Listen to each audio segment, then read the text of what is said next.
Welcome back, everyone, to Pride and Prejudice by Jane Austen. This is chapter 51. Their sister's wedding day arrived, and Jane and Elizabeth felt for her probably more than she felt for herself. The carriage was sent to meet them, and they were to return in it by dinner time. Their arrival was dreaded by the elder Miss Bennets, and Jane more especially, who gave Lydia the feelings which would have attended herself had she been the culprit, was wretched in the thought of what her sister must endure. They came. The family were assembled in the breakfast room to receive them. Smiles decked the face of Mrs. Bennet as the carriage drove up to the door. Her husband looked impenetrably grave, her daughters alarmed, anxious, uneasy. Lydia's voice was heard in the vestibule, the door was thrown open, and she ran into the room. Her mother stepped forwards, embraced her, and welcomed her with rapture, gave her hand with an affectionate smile to Wickham, who followed his lady, and wished them both joy, with an alacrity which showed no doubt of their happiness. Their reception from Mr. Bennet, to whom they then turned, was not quite so cordial. His countenance rather gained in austerity, and he scarcely opened his lips. The easy assurance of the young couple, indeed, was enough to provoke him. Elizabeth was disgusted, and even Miss Bennet was shocked. Lydia was Lydia still, untamed, unabashed, wild, noisy, and fearless. She turned from sister to sister, demanding their congratulations, and when at length they all sat down, looked eagerly round the room, took notice of some little alteration in it, and observed with a laugh that it was a great while since she had been there. Wickham was not at all more distressed than herself, but his manners were always so pleasing that had his character and his marriage been exactly what they ought, his smiles and his easy address, while he claimed their relationship, would have delighted them all. Elizabeth had not before believed him quite equal to such assurance, but she sat down resolving within herself to draw no limits in future to the impudence of an impudent man. She blushed, and Jane blushed, but the cheeks of the two who caused their confusion suffered no variation of color. There was no want of discourse. The bride and her mother could neither of them talk fast enough, and Wickham, who happened to sit near Elizabeth, began inquiring after his acquaintance in that neighborhood, with a good-humored ease which she felt very unable to equal in her replies. They seemed each of them to have the happiest memories in the world. Nothing of the past was recollected with pain, and Lydia led voluntarily to subjects which her sisters would not have alluded to for the world. "Only think of it being 3 months," she cried, "since I went away. It seems but a fortnight, I declare, and yet there have been things enough happened in that time. Good gracious, when I went away, I am sure I had no more idea of being married till I came back again, though I thought it would be very good fun if I was." Her father lifted up his eyes. Jane was distressed. Elizabeth looked expressively at Lydia, but she, who never heard or saw anything of which she chose to be insensible, gaily continued. "Oh, mamma, do the people hereabouts know I am married today? I was afraid they might not, and we overtook William Golding on his curricle, so I was determined he should know it, and so I let down the side glass next to him and took off my glove and let my hand just rest upon the window frame so that he might see the ring, and then I bowed and smiled like anything." Elizabeth could bear it no longer. She got up and ran out of the room, and returned no more till she heard them passing through the hall to the dining parlor. She then joined them soon enough to see Lydia, with anxious parade, walk up to her sister's right hand, and heard her say to her eldest sister, "Ah, Jane, I take your place now, and you must go lower, because I am a married woman." It was not to be supposed that time would give Lydia that embarrassment, from which she had been so wholly free at first. Her ease and good spirits increased. She longed to see Mrs. Phillips, the Lucases, and all their other neighbors, and to hear herself called Mrs. Wickham by each of them. And in the meantime, she went after dinner to show her ring and boast of being married to Mrs. Hill and the 2 housemaids. "Well, mamma," said she, when they were all returned to the breakfast room, "and what do you think of my husband? Is not he a charming man? I am sure my sisters must all envy me. I only hope they may have half my good luck. They must all go to Brighton. That is the place to get husbands. What a pity it is, mamma, we did not all go." "Very true, and if I had my will we should, but my dear Lydia, I don't at all like your going such a way off. Must it be so?" Oh, Lord, yes. There's nothing in that. I shall like it of all things. You and Papa and my sisters must come down and see me. We shall be at Newcastle all the winter, and I dare say there will be some balls, and I shall take care to get good partners for them all. I should like it beyond anything, said her mother. And then when you go away, you may leave one or two of my sisters behind you. I dare say I shall get husbands for them before the winter is over.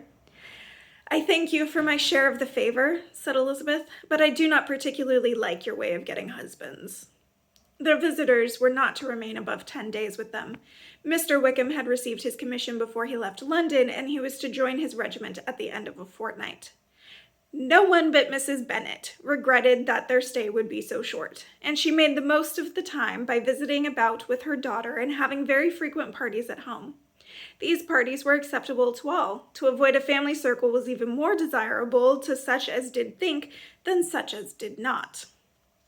Wickham's affection for Lydia was just what Elizabeth had expected to find it, not equal to Lydia's for him.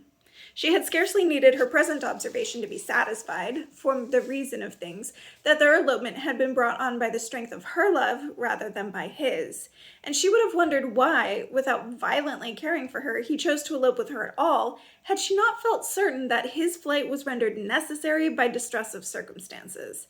And if that were the case, he was not the young man to resist an opportunity of having a companion. Lydia was exceedingly fond of him. He was her dear Wickham on every occasion.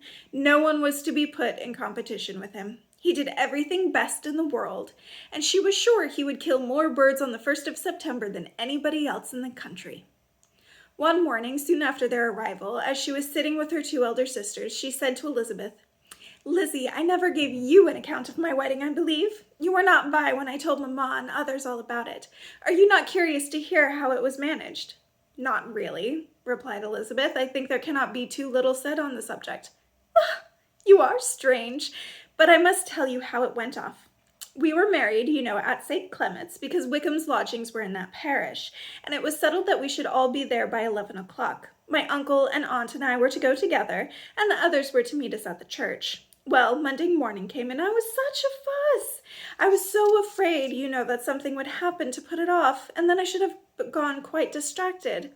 And there was my aunt all the time I was dressing, preaching and talking away just as if she was reading a sermon. However, I did not hear above 1 word in 10, for I was thinking, you may suppose, of my dear Wickham.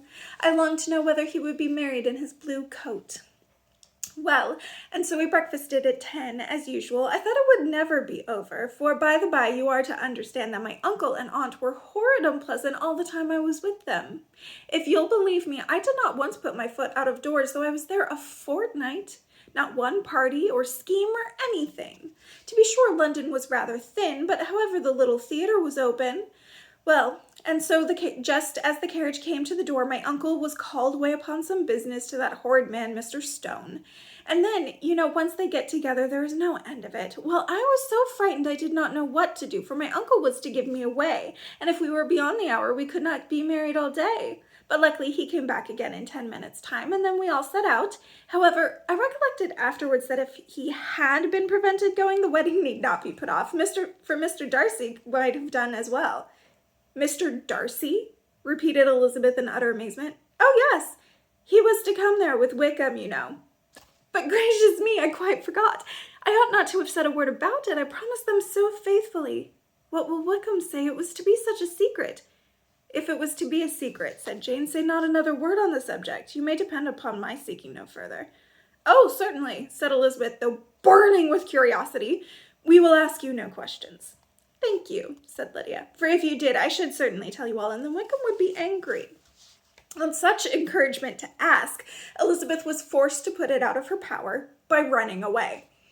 But to live in ignorance on such a point was impossible, or at least it was impossible not to try for information. Mr. Darcy had been at her sister's wedding. It was exactly a scene, and exactly among people where he had apparently least to do and least temptation to go. Conjectures as to the meaning of it, rapid and wild, hurried into her brain, but she was satisfied with none. Those that best pleased her, as placing his conduct in the noblest light, seemed most improbable. She could not bear such suspense, and hastily seizing a sheet of paper, wrote a short letter to her aunt to request an explanation of what Lydia had dropped, if it were compatible with the secrecy which had been intended.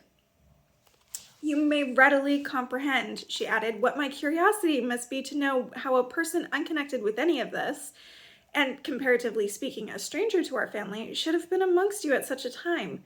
Pray write instantly and let me understand it, unless it is for very cogent reasons to remain in the secrecy which Lydia seems to think necessary, and then I must endeavor to be satisfied with ignorance. Not that I shall, though, she added to herself as she finished the letter, and my dear aunt, if you do not tell me in an honorable manner, I shall certainly be reduced to tricks and stratagems to find it out. Jane's delicate sense of honor would not allow her to speak to Elizabeth privately of what Lydia had let fall. Elizabeth was glad of it, till it appeared whether her inquiries would receive any satisfaction. She had rather be without a confidant. All right, that's the end of chapter 51. Getting into all the juicy details in the next chapter, where we will find out exactly what Mr. Darcy intended by being at that wedding. I'll see you next time.